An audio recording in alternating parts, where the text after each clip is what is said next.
너 내가 얼마 주면 이혼 도장 찍어줄 거야? 그 말을 듣는 순간 내 앞에 앉아있던 남자가 정말 내가 9년 동안 남편이라고 부르던 사람인지, 한때 내 손을 잡고 평생 따뜻한 밥상 하나만 있으면 행복하다고 말하던 그 사람이 맞는지 잠깐 현실감이 사라졌습니다. 2024년 4월 대구 신천이 내려다 보이는 카페 창가 자리에서였습니다. 남편 최민재는 하얀 봉투 하나를 테이블 위로 툭 밀어 놓았고, 그 옆에는 우리 가게에서 일하던 27살짜리 직원 윤다희가 마치 이미 안주인이라도 된 사람처럼 그의 팔짱을 끼고 앉아 있었습니다. 다희는 고개를 살짝 기울이며 웃더군요. 서윤 언니, 아니 이제 언니라고 부르기도 좀 그렇죠. 그냥 좋게 끝내세요. 민재 오빠랑 저는 진심이에요. 언니도 눈치채고 있었잖아요. 그 순간 심장이 무너지는 소리가 들리는 것 같았습니다. 하지만 이상하게도 눈물은 나오지 않았습니다. 너무 아프면, 너무 기가 막히면 사람은 울지도 못한다는 말을 그날 처음 알았습니다. 민재는 지갑에서 수표를 꺼내더니 내 앞에 던지듯 내려놓았습니다. 4천만 원. 이 정도면 충분하지? 그냥 이거 받고 조용히 나가. 가게는 내가 키운 거야. 넌 카운터에 앉아서 돈 계산이나 했지. 실제로 한 게 뭐가 있어. 내가 아무 말 없이 그를 바라보자 그는 혀를 차며 다시 말했습니다. 그래, 욕심이 많네. 좋아. 9천만 원까지 줄게. 이게 마지막이야. 더는 없어. 지금 도장 찍어.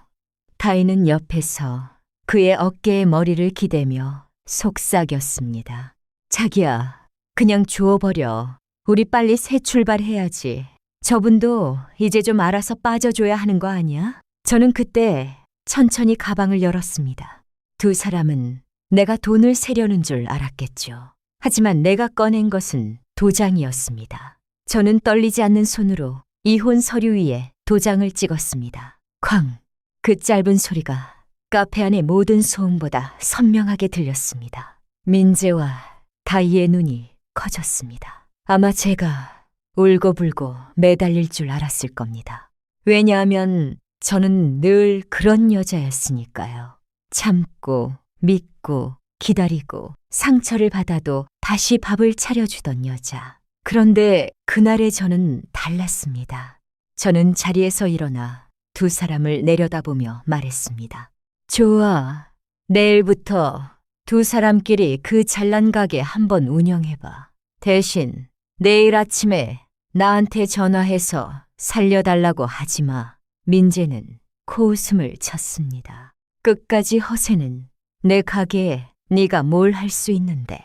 저는 대답하지 않았습니다. 그저 카페 문을 열고 나왔습니다. 차가운 봄바람이 얼굴을 스치는데 이상하게 마음은 아주 조용했습니다. 주머니 안에서 아직도 돌아가고 있던 녹음기를 껐습니다.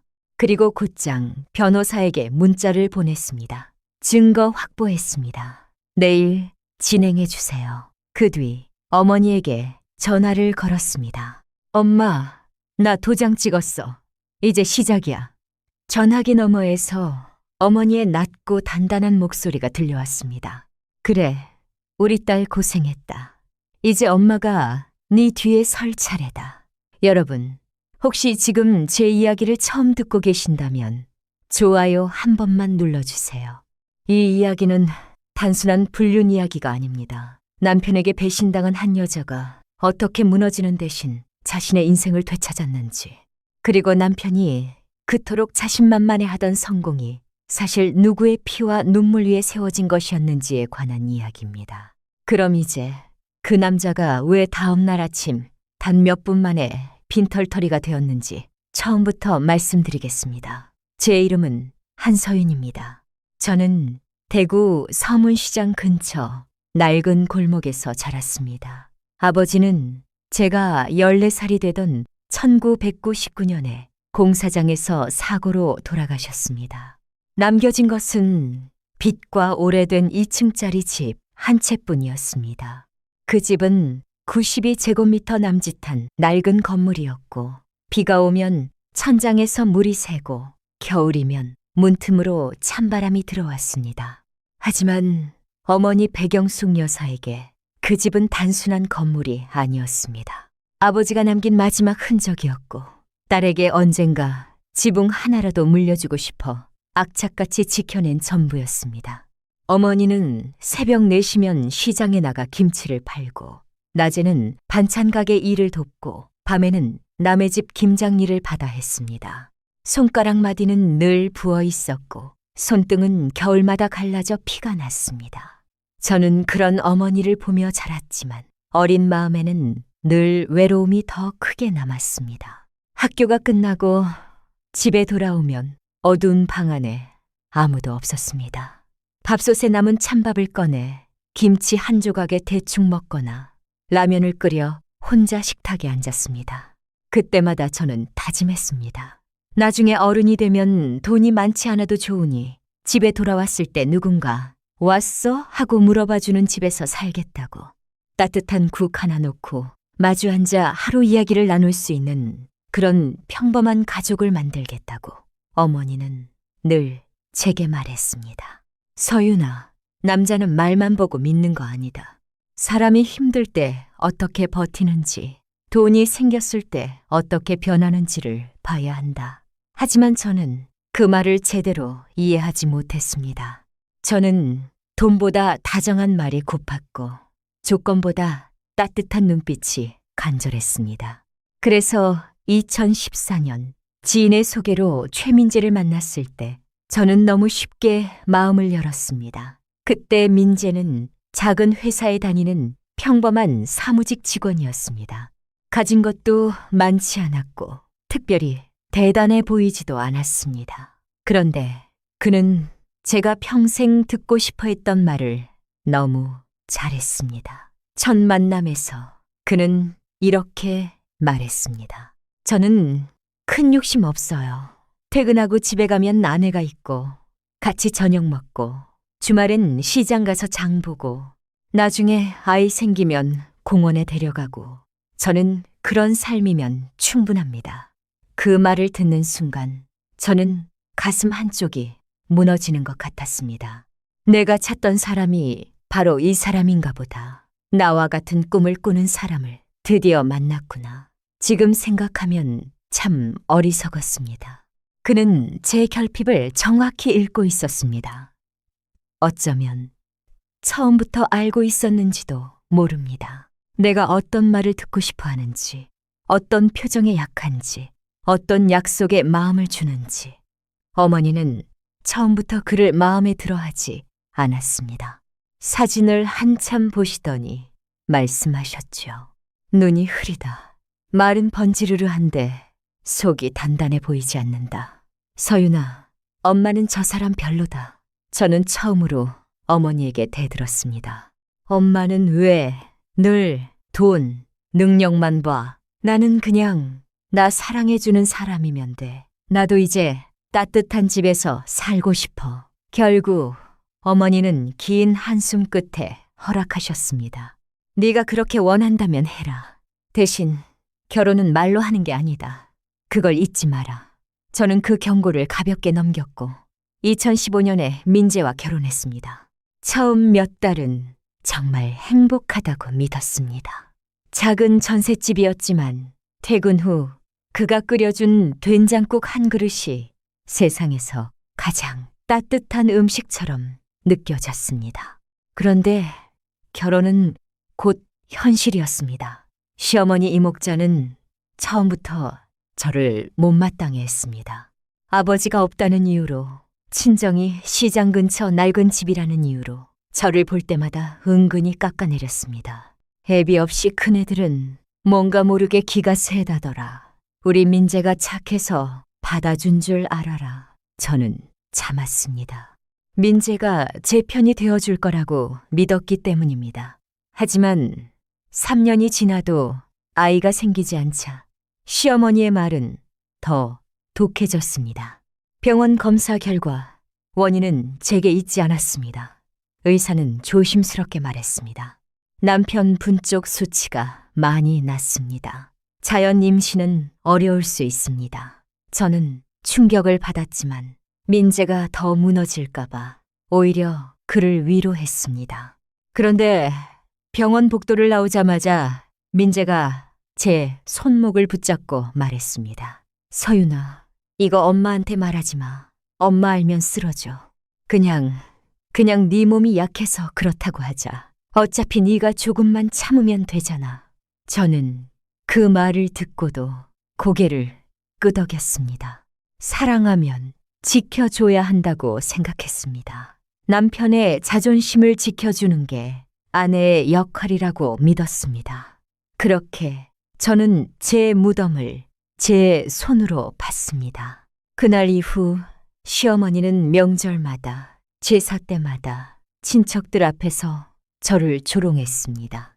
여자는 자고로 애를 낳아야 집안 사람이지. 밭이 안 좋으니 씨를 뿌려도 싹이 안 트는 거다. 그 말을 들을 때마다 저는 입술 안쪽을 깨물었습니다. 피맛이 날 정도로 참았습니다. 그런데 더 아픈 것은 민재였습니다. 그는 제 옆에 앉아 아무 말도 하지 않았습니다. 아니, 때로는 집에 돌아와 저를 탓했습니다. 엄마가 좀 그러면 네가 웃으면서 넘기면 되지. 왜 분위기를 그렇게 만들어? 네가 예민하니까 집안이 불편한 거야. 그때부터였을까요? 제가 사랑했던 남자와 실제 최민재 사이의 균열이 보이기 시작한 것은 그래도 저는 버텼습니다. 결혼을 실패로 만들고 싶지 않았고 어머니에게 내가 틀렸다는 말을 하고 싶지 않았습니다. 그러다 2020년 민재가 회사에서 잘렸습니다. 처음에는 그가 불쌍했습니다. 저는 그를 위로하며 다시 일자리를 찾아보자고 했습니다. 하지만 민재는 점점 변했습니다. 낮에는 소파에 누워 휴대폰만 보고 밤에는 친구들과 술을 마시고 들어왔습니다. 그러던 어느 날 그는 눈을 번쩍이며 말했습니다. 나 장사할 거야. 소고기 국밥이랑 찌개 제대로 하면 대박. 나 내 손맛 알잖아. 저는 조심스럽게 물었습니다. 돈은 우리 모아둔 돈 없잖아. 그러자 그는 기다렸다는 듯 말했습니다. 장모님 집 1층 비어 있잖아. 거기서 하면 되지. 가족끼리 서로 좀 도와야지. 순간 가슴이 철렁했습니다. 어머니의 그 낡은 집은 그냥 빈 공간이 아니었습니다. 어머니가 평생 허리 굽혀 김치를 팔아 지킨 삶의 전부였습니다. 저는 단호하게 반대했습니다.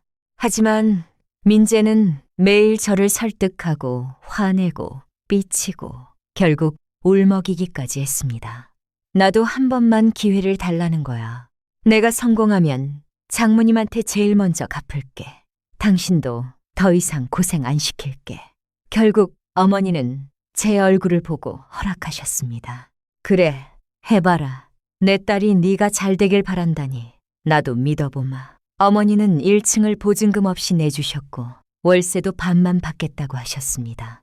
거기다 평생 모은 돈 중 5,500만 원을 꺼내 인테리어 비용까지 보태주셨습니다. 그렇게 2021년 초 민재네 밥상이라는 작은 식당이 문을 열었습니다. 메뉴는 소고기 국밥과 따뜻한 집밥 정식, 그리고 어머니가 직접 담근 배추김치였습니다. 처음 석 달은 처참했습니다. 손님은 하루 10명도 안 올 때가 많았습니다. 민재는 조급해졌고 담배만 피우며 투덜거렸습니다. 이게 다 건물이 낡아서 그래. 위치도 구리고 간판도 촌스럽고 장모님이 제대로 투자했으면 이 모양이 아니지. 그 말을 들을 때마다 저는 속이 뒤집혔지만 참았습니다. 그런데 어머니는 아무 말 없이 매일 새벽 4시에 일어나 배추를 절이고 물을 썰고 양념을 버무렸습니다.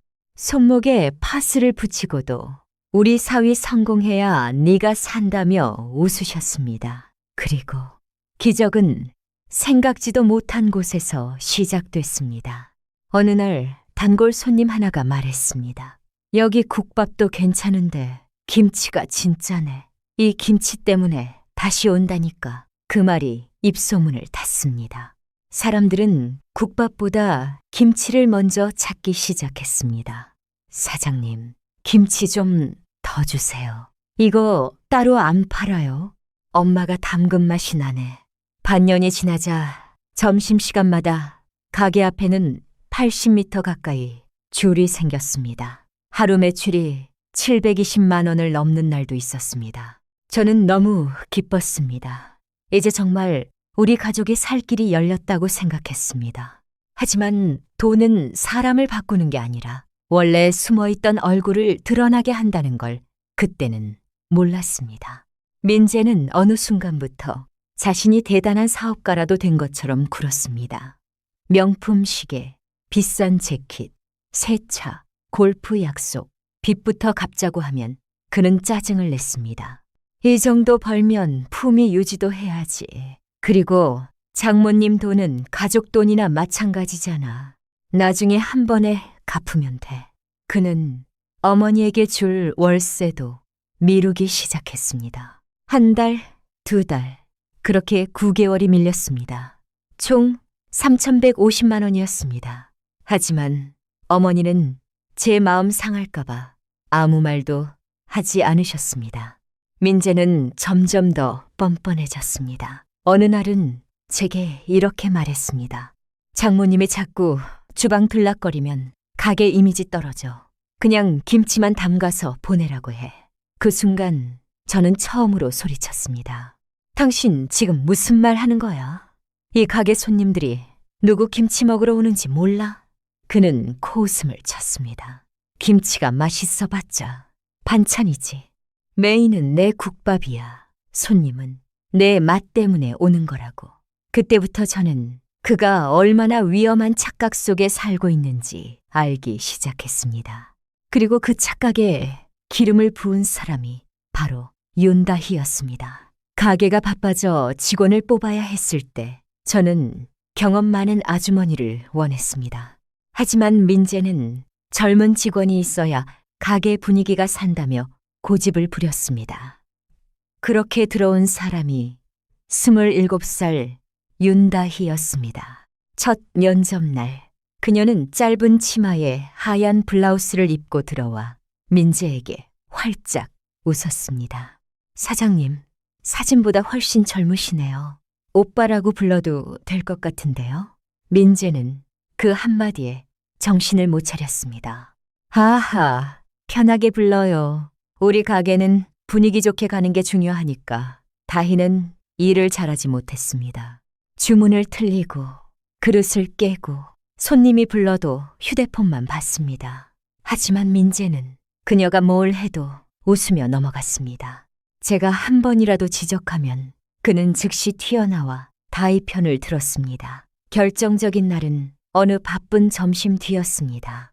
손님이 나간 테이블이 그대로인데 다희가 카운터 옆에서 립스틱을 바르고 있었습니다. 저는 조용히 말했습니다. 다희 씨, 5번 테이블 먼저 정리해 주세요. 손님 곧 들어오세요. 그 순간 주방에서 민재가 튀어나와 저를 향해 소리쳤습니다. 그걸 꼭 지금 시켜야 해? 점심시간에 얼마나 뛰어다녔는데 사람 숨 좀 쉬게 해라. 아니면 네가 직접 치우면 되잖아. 저는 믿을 수가 없었습니다. 지금 직원한테 일하라고 한 게 그렇게 잘못이야? 그러자 민재가 비웃듯 말했습니다. 너 질투하냐? 다희 씨 젊고 예뻐서 요즘 손님 늘어난 것도 다희 씨 덕분이야. 괜히 분위기 망치지 말고 카운터나 봐. 그 말이 끝나자 다희가 제 뒤로 다가와 낮은 목소리로 속삭였습니다. 사모님, 인정할 건 인정하세요. 성공한 남자 옆에는 어울리는 여자가 필요한 법이잖아요. 그 순간 제 안에서 무언가가 끊어졌습니다. 그래도 저는 바로 폭발하지 않았습니다. 대신 보기 시작했습니다.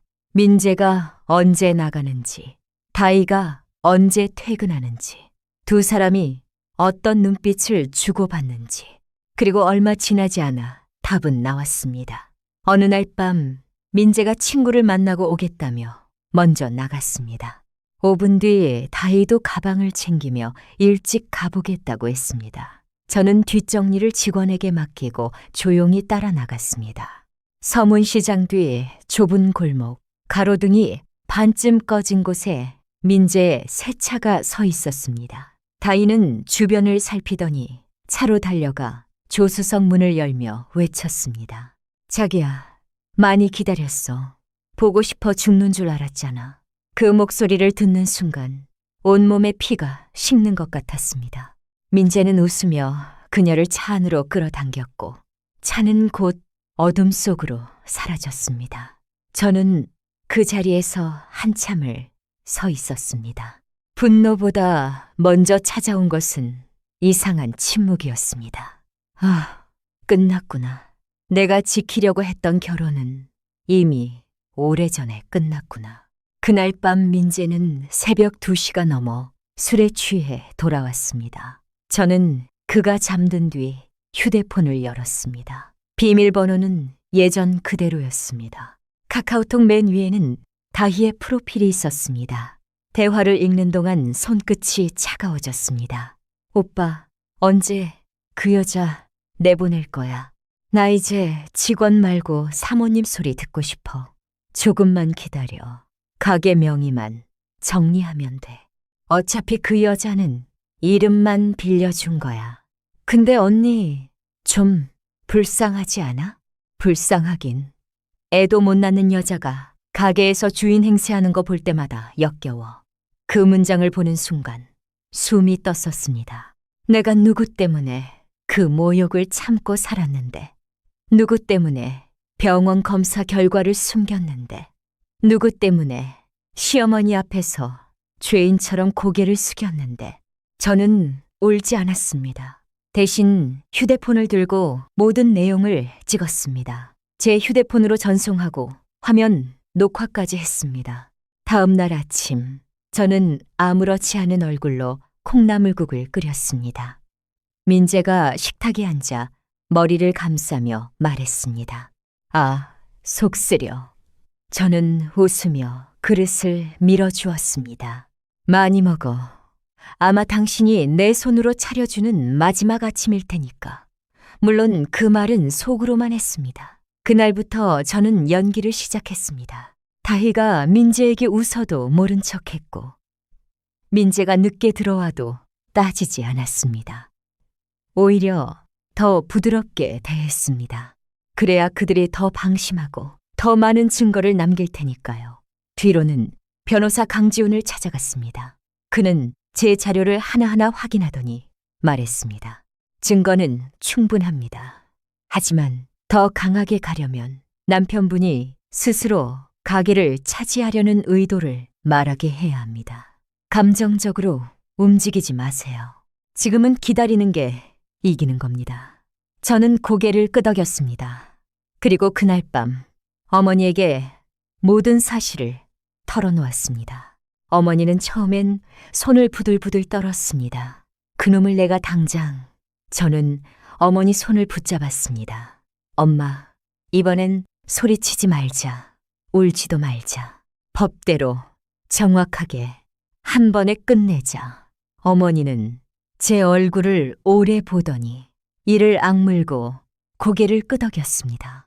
그래, 내 딸이 그렇게 하자면 엄마도 참는다. 그때부터 모든 준비가 시작됐습니다. 어머니는 밀린 월세 9개월, 총 3,150만 원에 대한 내용을 정리했고, 변호사를 통해 권리 사용 종료 통보서를 준비했습니다. 저는 사업자 등록증, 계좌 권한, 직원 계약, CCTV 영상, 매출 장부를 정리했습니다.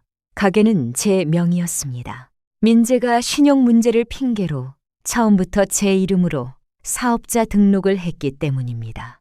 그때는 제가 그를 도와주는 거라고 생각했지만 훗날 그 서류 한 장이 제 삶을 지키는 방패가 될 줄은 몰랐습니다. 그리고 마침내 민재가 먼저 움직였습니다.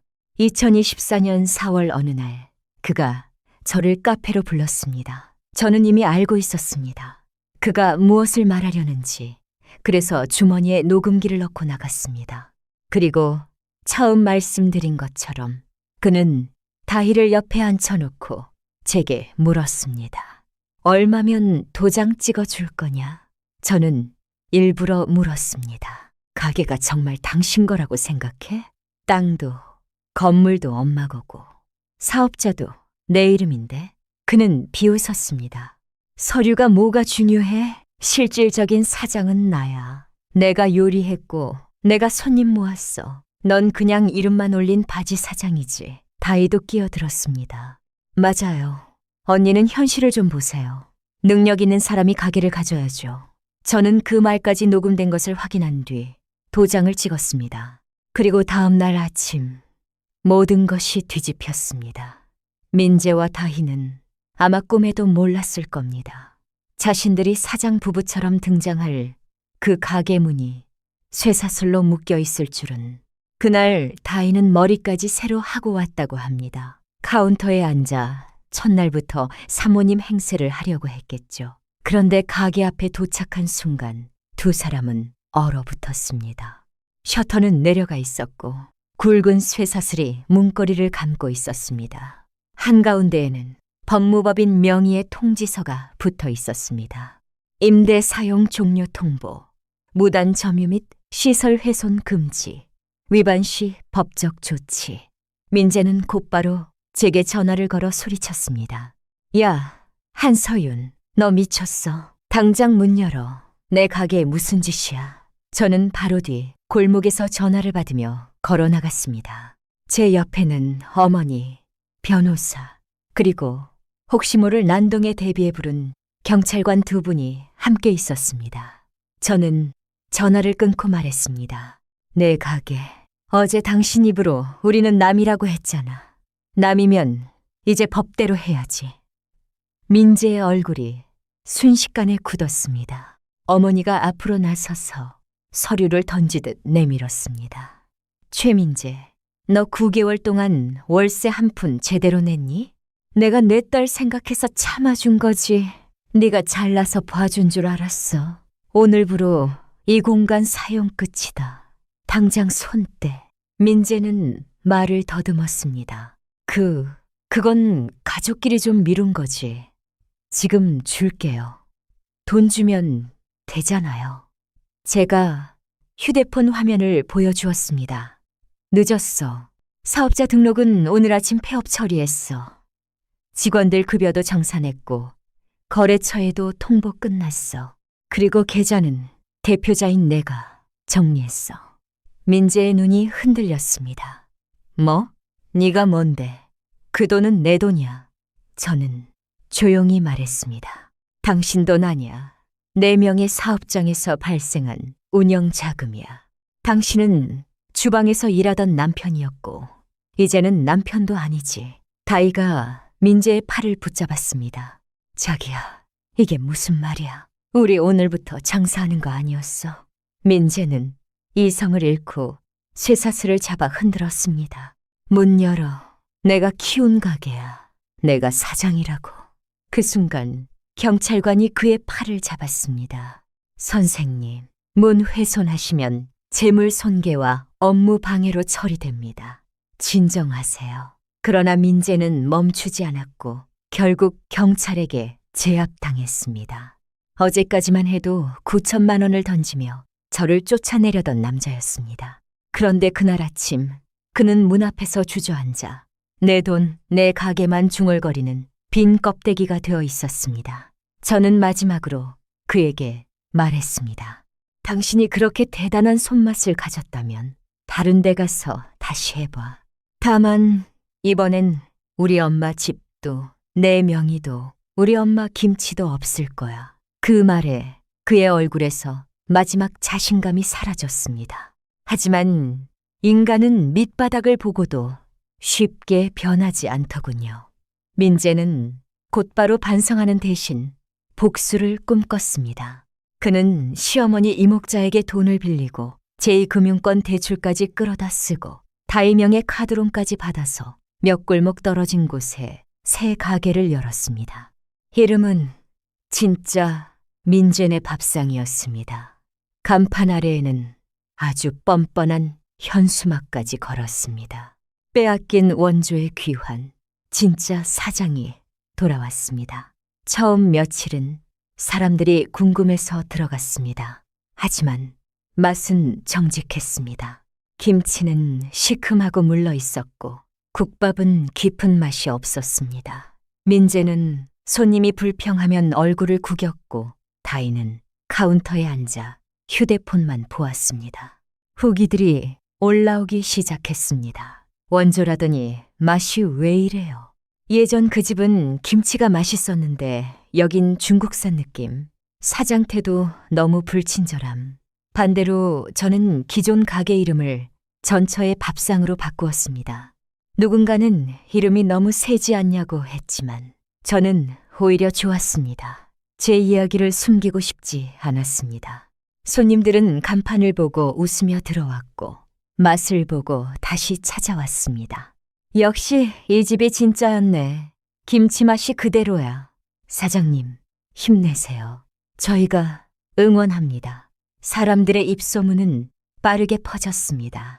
곧 동네 커뮤니티에 민재와 다희의 이야기가 올라왔습니다. 예전 민재네 밥상 사장이 직원이랑 바람나서 아내 내쫓으려다 역으로 쫓겨났다네요.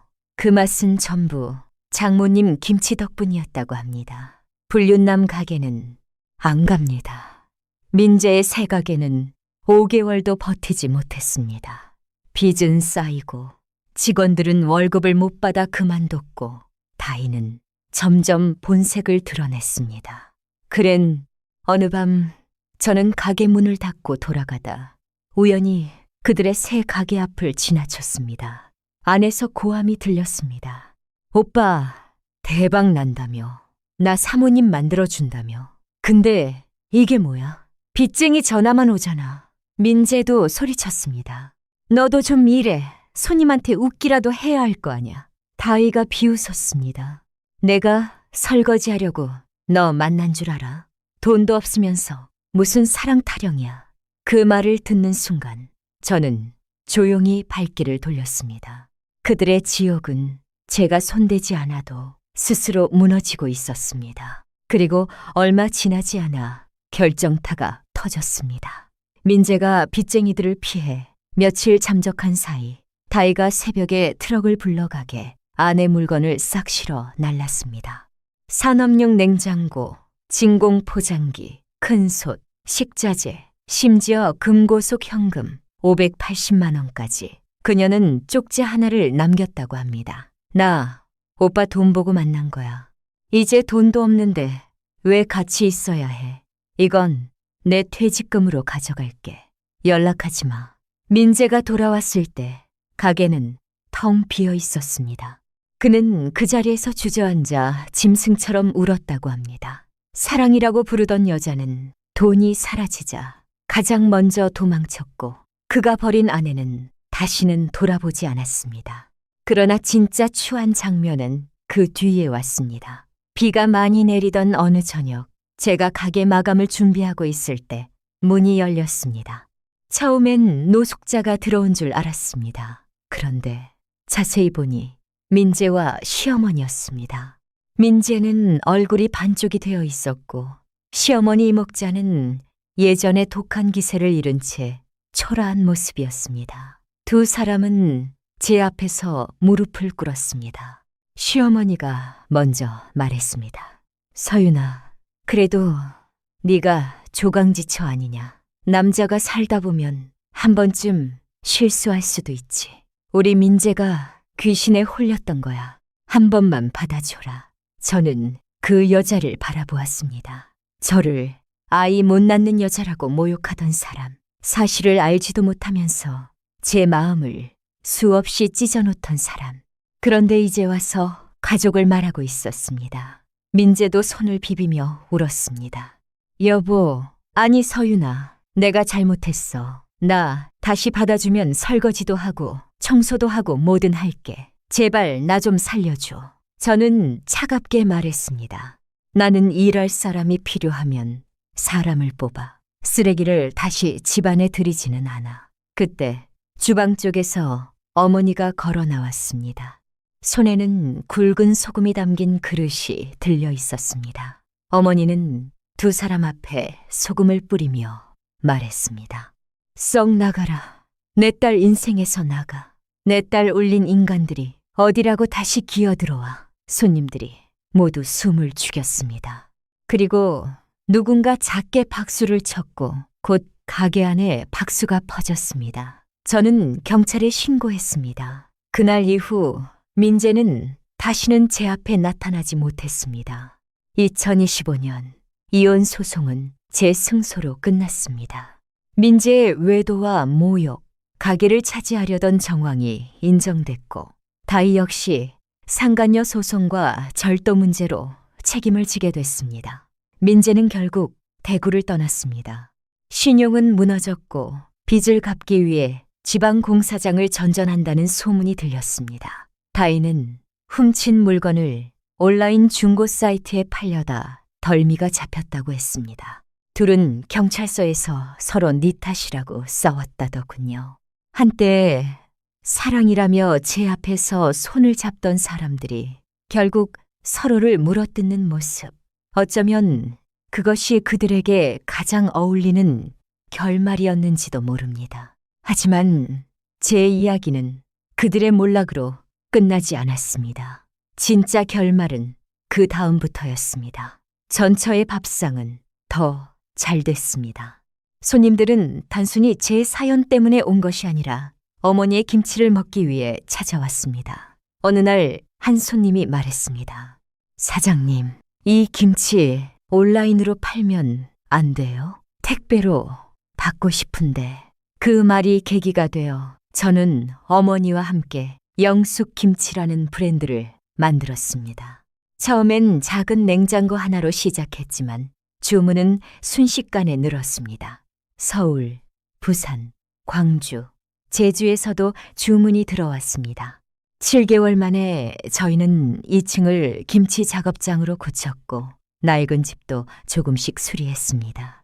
1층은 식당, 2층은 김치 작업장, 그리고 한쪽에는 어머니와 제가 늦은 저녁을 먹을 수 있는 작은 부엌을 만들었습니다. 어느 겨울밤 장사를 마치고 어머니와 마주 앉아 따뜻한 국밥을 먹고 있었습니다. 어머니가 갑자기 숟가락을 내려놓고 눈물을 흘리셨습니다. 서윤아, 엄마가 미안하다. 너 어릴 때 혼자 밥 먹게 한 날이 너무 많았지. 엄마가 돈 번다고 밖으로만 돌았어. 네가 외로워서 그런 놈 말에 속은 것 같아 마음이 아프다. 저는 자리에서 일어나 어머니를 안았습니다. 어머니의 등에서는 여전히 김치 양념 냄새와 파스 냄새가 났습니다. 제게는 세상에서 가장 따뜻한 냄새였습니다. 엄마, 그런 말 하지 마. 엄마는 나를 버틴 게 아니라 지켜준 거야. 엄마가 그 집을 지켜줬고 엄마가 나를 살렸어. 내가 너무 늦게 알았을 뿐이야. 어머니는 제 품에서 어린아이처럼 우셨습니다. 저도 함께 울었습니다. 하지만 그 눈물은 예전처럼 억울해서 흘리는 눈물이 아니었습니다. 오래된 상처가 씻겨 내려가는 눈물이었습니다.